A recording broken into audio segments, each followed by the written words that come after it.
দিন দিন একটা জিনিস বারবার বেড়ে যাচ্ছে, সেটা হচ্ছে মা বাবার গায়ের উপর হাত তোলা।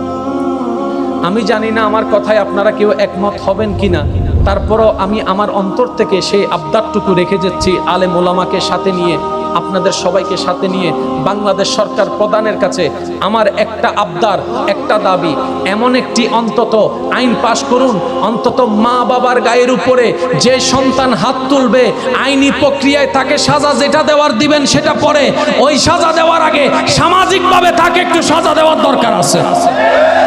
যে সন্তান মা বাবার গায়ের উপর হাত তুলবে আইনি সাজা পরে দেন, আমাদের কোনো আপত্তি নাই, 10 বছর পরে দেন, আমাদের কোনো আপত্তি নাই।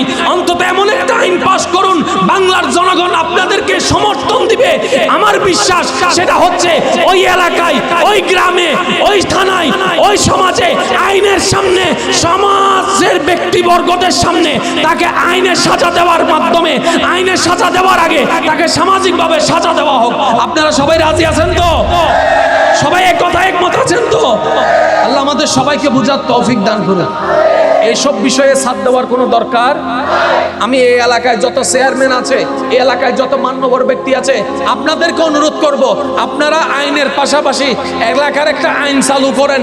অন্তত মা বাবার গায়ের উপর যারা হাত তুলবে তাদের কোনো রেহাই, তাদের কোনো নিস্তার। প্রত্যেকটা এলাকায় যদি চেয়ারম্যানরা, দেশের গর্ব যারা সন্তান আছে, ওনারা যদি দায়িত্বটা গ্রহণ করে, এই সাহস করার কেউ সাহস পাবে? এই কিছুদিন আগে দেখলাম মায়ের উপর হাত তুললো, কিছুদিন আগে দেখলাম বাবার উপর হাত তুললো, তাও লাঠি পিটা শুরু করলো।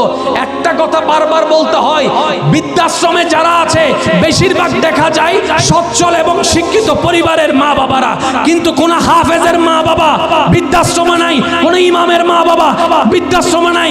জাতি জানতে চায় কেন?